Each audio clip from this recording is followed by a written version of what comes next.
Tom, I'm going to start with a question for you. On your film Spotlight, it seems like a real attention to detail and to sort of the reality of the story you're telling of a group of reporters working at the Boston Globe. What sort of level of attention did you want to give to how true that story was? Early on, we had this sort of commitment to craft, to process, and we found all these little elements, whether it was going down to the library and like going through the old clips, or finding old journals and spending 2 weeks poring over them. We just kind of found it really interesting. Pretty much spoke to the larger theme of the movie, which is this kind of boots on the ground, high-end journalism and what it takes and what we've more or less lost to today. Ridley, did you take a similar approach to science in The Martian? How much did you worry about really being accurate? I didn't worry at all. I do as little research as possible. And I trust the writer. So I said to Drew, is this all accurate? He said it is. I said, thank God for that. And so we just got on with it. But if I didn't understand anything, I'm like a child with a pencil. I draw, and I draw the right way through the movie. So anything that was scientific, that would be boring to speak about, I figured had to be illustrated.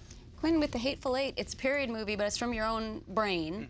So how much do you worry about this is accurate to the time period, and how much do you not care? In The Hateful Eight, I mean, I don't think I didn't have that many concerns. I actually didn't want to do a tremendous amount of research, because one time I did do a lot of research, and it ended up stymieing me to some degree or another. And frankly, what it ended up making me do is wanting to do a movie about all my research. And all of a sudden, I was this teacher who wanted to teach everything that I learned. And I wanted those pieces to be pieces from imagination. I wanted them to come from me. Todd, did you face something similar on Carol, in that this is based on a novel written in the 50s? Audiences at that time would have a very different understanding of gay and lesbian issues. The way we talk about them has changed so much. It's all in that book, you know, her experience, her kind of acute tracking of the experience of falling in love. So that gave us this sort of foundation, and I just felt like I didn't need to keep thinking about how its relevance has to be proven or demonstrated to a contemporary audience if you just are sort of true to the characters and true to the situations. Tom, I'm interested in how you create an environment on set where you're able to shoot really intimate scenes. The more I work with actors, the more I realise that the significance of the role of anxiety in their lives, in that a lot of the times I just feel you're there to help remove the curse of anxiety in the moment of performance. It's a director's job, I think, everybody, don't care who he is, to make the actors feel safe. Safe is the big word. Safe means everything. Danny, do you have a strategy for giving a note to an actor, a way to deliver information? Without it being rebuffed.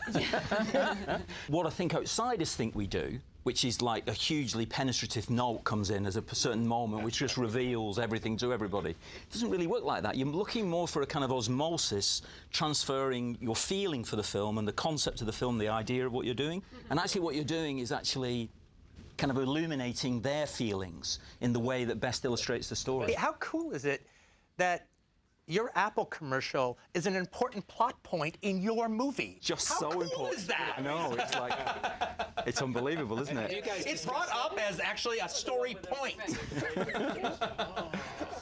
And there's so many different stories about that advert. Yeah, they got it who wrong. actually liked it and who didn't. And Steve hated it. there you go. I remember after it aired, the big thing on the news was like Steven Spielberg was like, "Who directed that? It's a genius."